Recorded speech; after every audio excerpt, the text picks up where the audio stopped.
They are spreading and prophesizing hate for Israel, hate for America, hate against Jewish Americans.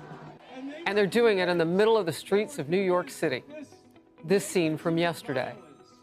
They're angry after Israel hit back. They hit Hamas terrorists for refusing to release hostages that have been held now since the October 7th massacre. Jewish hate also on wild display on the campus of Columbia University. A new report shows Jewish students found the chilling manual online that's telling these people how to hate them and how to hurt them. It gives detailed instructions on how to perpetrate violent Jewish hate. Some of those detailed instructions include paying cash for sledgehammers. Well, they want to use them to damage property, and they don't want authorities to be able to trace back anything. Use gloves to avoid leaving blood at the scene. So you know they plan to hit human beings, animals, anything that bleeds. Destroy all evidence. They know they're wrong.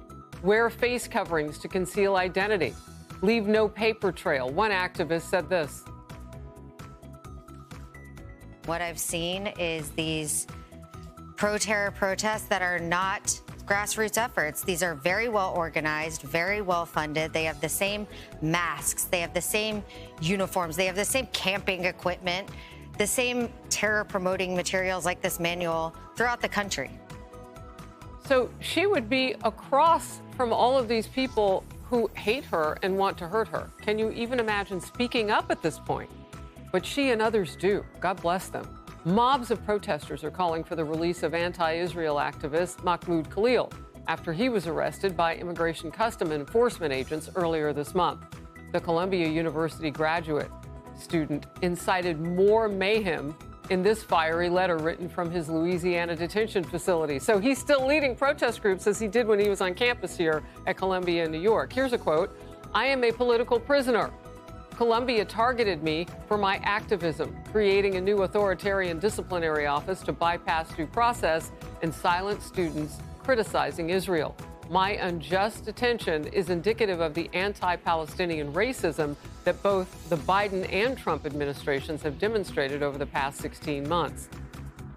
Oh, I wonder if Democrats have anything to say about that. In focus now, Republican Congresswoman Kat Cammack of the great state of Florida. I want to get your top-line thoughts on where you see this going. Well, it's great to see you, Harris. And a couple thoughts right out the gate.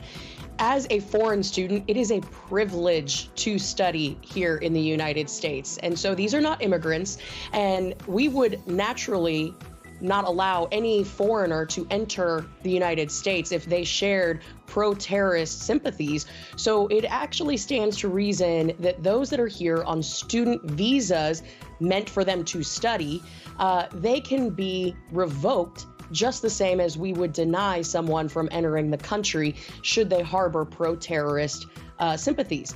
So this notion that there are constitutional protections for these students, let's take it even one step further. These are not simply protesters. These are pro-terror organizations that are using guides to inspire violence, conspiracy to commit violent acts against law-abiding citizens. So there is a very big distinction between the First Amendment and the right to peacefully assemble when we've seen nothing but violent acts occur on our campuses. So I think that the president was 100% correct in withholding federal funding from Columbia University. And I think we need to take a hammer to all of these students that have abused the privileges that have been afforded to them to study in this country. And I would even go so far as to say these are becoming foot soldiers for the pro-terror organizations abroad. Oh, no doubt. I mean, this is like a recruitment rally, what's going on. I mean, maybe not all of these people, certainly not every single person, but all you need is, one or two. You just need a couple people to hate America enough to want to destroy it. And this type of thing, certainly we know those people are in the crowd. Look at the instructions on what they're supposed to do when they're, quote unquote, protesting. Look, you said something about the Constitution. Non-citizens, though, I mean, how can they expect to be protected by our Constitution, or would they be? Well, there's a big argument taking place right now in our country. And I'll say, as the co-chair of the Campus Free Speech Caucus, I am always going to support free speech, but the 5 tenets of the First Amendment, they include your right to free speech so long as it doesn't infringe upon the rights of others. And as we have seen from these groups, that guide is a prime example of this. They seek to harass, intimidate, cancel, shut down our Jewish American students. And as someone who represents the largest Jewish student body in the country at the University of Florida, go Gators, of course, we are seeing where this type of behavior is leading to an infringement on the rights of law-abiding citizens.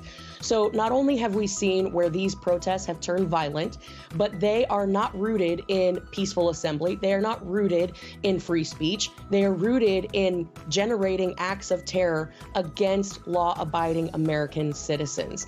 So I know that most of these students who are speaking out on behalf of the Jewish students on campus, they are trying to bring reason to a situation where you have unreasonable people. They don't want a healthy debate on campus. They want to terrorize people on campus. Well, clearly they're good at it.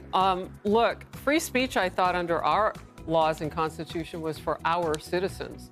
Mahmoud Khalil was not a citizen. He was here first on a student visa and a green card then. He's not a citizen. We don't have to promise him anything. We're a great country. It's very gracious of us to give him anything. And we can give him a free ride back to wherever he'd like to go. But you just said it, and I did not know you held that caucus role in terms of free speech on campuses. Great to have you always, Congresswoman Kamik. Thank you. Thank you so much, Harris. Have a good week. You too.